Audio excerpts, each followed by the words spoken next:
નમસ્કાર દર્શક મિત્રો, મા ન્યૂઝ લાઈવમાં આપનું હાર્દિક સ્વાગત છે. આપની સાથે હું છું ધારા. તો જોઈએ આજના સંક્ષિપ્ત સમાચારો.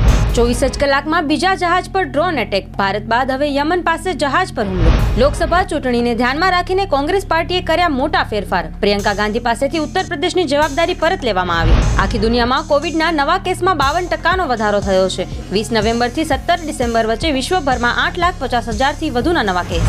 આ વખતે પૂર્ણ બહુમત જ નહીં, 50% વોટ લેવાના લક્ષ્ય સાથે ઉતરશે બીજેપી. પીએમ મોદીએ 2024 માટે સંગઠનના નેતાઓને આપ્યો ટાસ્ક. વડોદરાના આટલાદર વિસ્તારમાં 2 મહિલાઓએ 8 માળેથી ઝંપલાવ્યું. માંજલપુર પોલીસે ગુનો નોંધી તપાસ હાથ ધરી.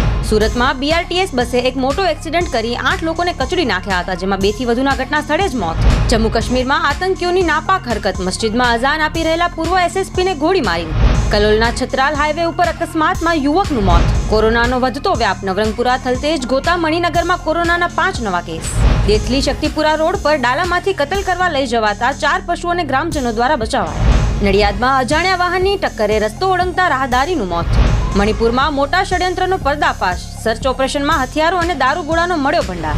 દિલ્હીમાં સરકારી હોસ્પિટલમાં નકલી દવાઓનું કૌભાંડ. CBI તપાસની ભલામણ.